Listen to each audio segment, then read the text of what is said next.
صحیح مسلم میں ہے جب نبی صلی اللہ علیہ وآلہ وسلم مدینہ شریف ہجرت کر کے آئے تو بچیوں نے دف بجایا اور یا رسول اللہ کے نعرے لگائے. اس سے میلاد ثابت نہیں اترتا؟ میلاد کیسے ثابت ہوتا ہے؟ اس سے تو نبی علیہ السلام ہجرت کر کے آئے تو استقبال کیا. ہاں اگر وہ یہ بات ٹھیک ہے کہ ربیع الاول میں آپ نے ہجرت کی تھی، دلائل النبوہ میں آتا ہے سوموار شریف کے دن، اگر ہر سال ربیع الاول میں بچیاں دف بجاتی تھی، طلع البدر علینا پڑھتی تھی، تو پھر تو بات بالکل ٹھیک ہے. تو مسلم شریف میں یہ ہے کہ جس سال آپ آئے اس میں بھی ہے بنو نجار جو آپ کا ننہال والا خاندان کا لوگ تھا، وہ عورتیں اور بچیاں اوپر چڑھ گئیں چھتوں پہ، انہوں نے یعنی یا رسول اللہ، یا محمد یا رسول اللہ، یا محمدہ یا رسول اللہ کے نعرے لگائے صلی اللہ علیہ وآلہ وسلم. تو وہ بالکل ٹھیک ہے. وہ ہم تو مطلب نعرے لگانے کے بھی حق میں ہیں، لگائیں، آپ ضرور لگائیں. لیکن نبی علیہ السلام سامنے آئے تھے تو آپ کے استقبال میں انہوں نے نعرے لگائے. جس طرح یہاں پہ بھی جب آتے ہیں وہ ان کے جب علماء آتے ہیں سٹیج کے اوپر تو ان کے وہ نعرے لگاتے ہیں، ٹھیک ہے نا جی. اور جناح ڈے آتا ہے تو اے قائد اعظم تیرا احسان ہی احسان، تو لگاتے ہیں لوگ. اس طرح کے نعرے اگر کوئی لگانا چاہتا ہے تو لگائے، ہمیں تو کوئی عرض نہیں ہے. المدد یا رسول اللہ انہوں نے نہیں کہا تھا، یا رسول اللہ کہا تھا. تو ہم تو ہر نماز میں یا رسول اللہ کہتے ہیں، السلام علیکہ ایھا النبی. تو کہیں کوئی ہمیں کوئی چڑ نہیں ہے، ضرور کہیں، لیکن اس سے یہ والا چیز ثابت نہیں ہوتی ہے.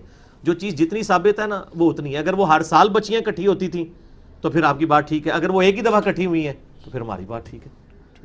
ٹھیک ہو گیا. کیا ایسی کوئی حدیث ہے صحیح بخاری میں کہ نبی صلی اللہ علیہ وآلہ وسلم کی پیدائش کی خوشی میں ابو لہب نے اپنی لونڈی صوبیہ کو آزاد کیا، جس کا فائدہ اس کافر کو بھی مرنے کے بعد ہوتا رہا، عذاب میں تخفیف ہوتی رہی؟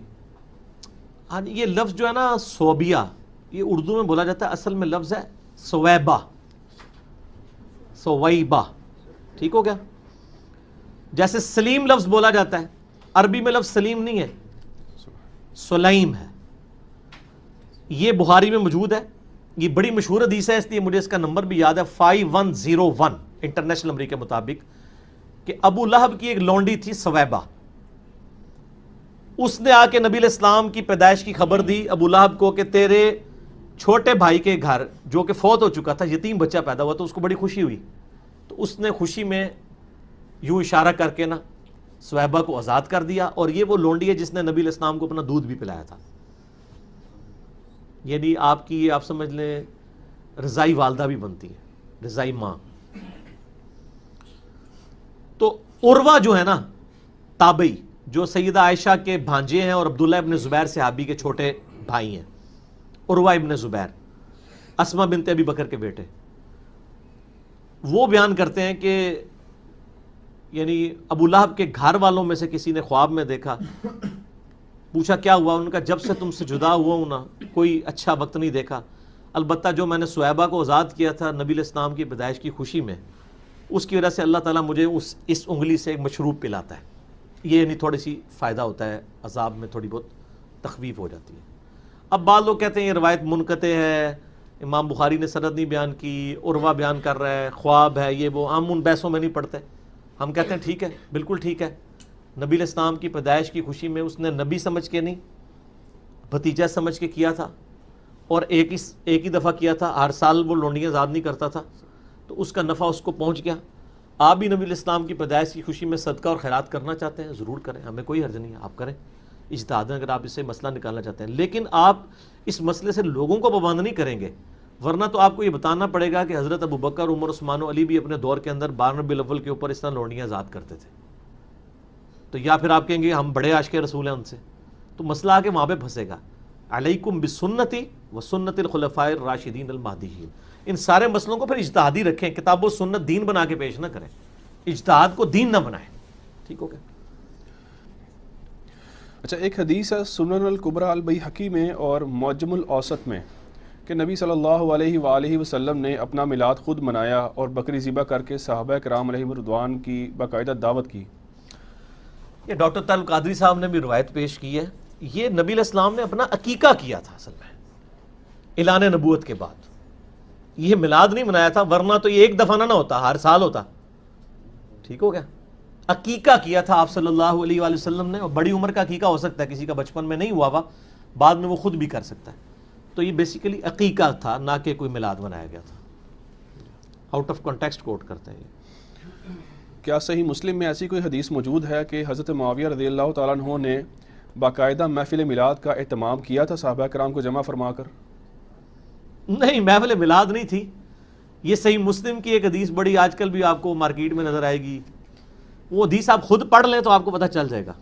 مشکات میں بھی آپ کو دوسری جلد میں اللہ کی رحمت والے، اللہ کے ناموں کے ذکر والے چیپٹر میں مل جائے گی. مسلم شریف میں بھی موجود ہے کہ حضرت معاویہ رضی اللہ تعالیٰ عنہ ایک دفعہ، ابو سعید خدری کہتے ہیں کہ صحابہ کرام بیٹھے تھے تو وہ آپ ان کے اندر آئے اور ان سے پوچھا کہ آپ کس لیے بیٹھے ہو؟ انہوں نے کہا ہم اس لیے بیٹھے ہیں کہ ہم اللہ تعالیٰ کا شکر ادا کر رہے ہیں، اس کا ذکر کر رہے ہیں اس بات پہ کہ اس نے ہمیں اسلام کی روشنی عطا فرمائی، ہدایت عطا فرمائی. حضرت معاویہ نے کہا کہ اللہ کی قسم اٹھاؤ کہ تم صرف اسی لیے بیٹھے ہو. انہوں نے کہا اللہ کی قسم ہم صرف اسی لیے بیٹھے. پھر انہوں نے فرمایا کہ میں نے یہ قسم بدگمانی کی وجہ سے نہیں اٹھائی، بلکہ یہ سیم کیس ہمارے ساتھ بھی ہوا تھا کہ صحابہ کرام اس طرح بیٹھے تھے، نبی علیہ السلام تشریف لائے اور پوچھا کس لیے بیٹھے ہو؟ ہم نے بتایا اس لیے بیٹھے ہیں. تو آپ نے کہا قسم اٹھاؤ، ہم نے بھی قسم اٹھائی. پھر آپ صلی اللہ علیہ وآلہ وسلم فرمایا ابھی اللہ تعالیٰ نے جبرائیل کو میرے پاس بھیجا تھا کہ اللہ تعالیٰ تمہاری وجہ سے فرشتوں پہ فخر فرما رہا ہے. فرشتوں نے کہا تھا نا یہ قتل و غارت کرے گا، تو اللہ نے فرمایا یہ دیکھ لو میرے نبی کے صحابی تو ہیں نا. اسی سے میں نے ایک میرا کلپ بھی حضرت معاویہ کی فضیلت پہ یہ حدیث میں نے پیش کی تھی ان کے صحابی ہونے پہ. اس میں میلاد کا تو ذکر ہی نہیں ہے. اس میں تو ہے کہ وہ یہ ذکر کر رہے تھے کہ بھئی نبی علیہ السلام کی وجہ سے اللہ تعالیٰ نے ہمیں ہدایت دی، اور وہ تو ہم ہر وقت ذکر کرتے ہیں، ہم تو ہر وقت کہتے ہیں. میلاد کی کوئی محفل نہیں تھی، بلکہ آپ بھی سر جو میلاد کی محفلیں کرتے ہیں نا اس میں یہی حدیثیں بیان کر کے وہ اسلام بھی پھر لوگوں کو بتایا کریں. حدیثیں یہ بیان کرتے ہیں اسلام انڈیا، پاکستان، بنگلہ دیش میں انگریزوں کے دور میں لکھی ہوئی کتابوں سے پیش کر رہے ہوتے ہیں. اسلام پھر کتاب و سنت سے پیش کریں نا کہ اپنے بعد دو چیزیں چھوڑ کے جا رہا ہوں، کتاب اللہ اور سنت. الموطا امام مالک میں، مستدل الحاکم میں آتا ہے، اور مسلم شریف میں آتا ہے قرآن اور اہل بیت کے ساتھ اس نے سلوک کرنا اور قرآن کو پکڑنا. تو آگے پھر قرآن پکڑایا کریں نا. روایتیں یہ پیش کرتے ہیں اور جلسے جلوسوں میں کیا کر رہے ہوتے ہیں. تو ہم اس پہ یہی کہیں گے کہ ایک بار جھوم کے کہہ دیں نہ میں وابی نہ میں بابی، میں ہوں مسلم علمی کتابی. ٹھیک ہو گیا. اگرچہ میلاد شریف منانے کا مروجہ طریقہ صحابہ کرام، تابعین اور تبع تابعین کے دوار میں شروع نہیں ہوا، لیکن بعض بڑے علماء نے 7ویں اور 8ویں صدی ہجری میں سٹارٹ ہوئے اس عمل کو پسند کیا. مثلا ابن حجر حیتمی، امام سخاوی، امام جلال الدین سیوطی، ملا علی قاری اور آپ کے پسندیدہ ابن حجر اسقلانی نے بھی اس کو جو ہے نا میلاد منانے پر اجماع کا دعویٰ کیا ہے. تو کیا یہ درست نہیں ہے؟ انہوں نے اجماع کا دعویٰ نہیں کیا، لیکن باقی جن بزرگوں کے ہم نے نام لیے نا، یہ واقعی یعنی پہلی بات تو یہ ثابت ہوئی کہ ان بزرگوں کی اگر یہ بات ماننی ہے تو یہ بھی مانے کہ ان بزرگوں نے خود مانا ہے کہ یہ 7ویں صدی ہجری میں یہ سارے معاملات شروع ہوئے ہیں میلاد والے. یعنی وہ بھی حکمرانوں کے زیر سایہ وہ علماء کو بلاتے تھے، ان سے تقریریں کرواتے تھے، ان کو اشرفیاں دیتے تھے. ٹھیک ہے نا جی. اور ظاہر ہے اس وقت علماء کو تعریف ہی کرنی چاہیے تھی کیونکہ وہ ڈائریکٹ بینیفیشری تھے اس پورے سسٹم کے. تو ہم تو فتویٰ کوئی نہیں لگاتے ہیں، لیکن ہمیں صرف یہ بتایا جائے کہ جن چیزوں کی تعریف انہوں نے کی ہے وہ چیزیں کیا ہوتی تھیں. نبی علیہ السلام کی سیرت بیان ہوتی تھی، وہ تو ہم بھی کرتے ہیں پروگرام. آج میں بھی تو محفل میلاد کر رہا ہوں، میں نے کہا اجماع ہے ربیع الاول میں آپ پروگرام کریں. لیکن یہاں پروگراموں میں کیا ہو رہا ہوتا ہے؟ اپنے علاوہ ساروں کو گستاخ رسول کہہ رہے ہوتے ہیں. اگر ان اماموں نے لکھا ہے کہ اس وقت میلاد کی محفلوں میں لوگوں کو گستاخ رسول کہا جاتا تھا اور یہ شعر پڑھا کرتا تھا جایا تھا کہ جی نثار تیری چہل پہل پہ ہزاروں عیدیں ہیں ربیع الاول، سوائے ابلیس کے جہاں میں سبھی تو خوشیاں منا رہے ہیں. اگر یہ شعر پڑھا جاتا تھا تو پھر بتا دیں، یہ تو نہیں پڑھا جاتا تھا. تو اس طرح کے پروگراموں کو تو ہم جائز سمجھتے ہیں، ہم تو نہیں فتویٰ لگاتے، بالکل نہیں لگاتے. ایسے پروگرام جو کتاب و سنت کے دائرے کے اندر ہوں کریں آپ، کوئی حرج نہیں، سارے کرتے ہیں. کوئی سیرت النبی کانفرنس کرتا ہے، کوئی میلاد مصطفیٰ کانفرنس کرتا ہے، کوئی امام اعظم محمد رسول اللہ کانفرنس کرتا ہے صلی اللہ علیہ وآلہ وسلم.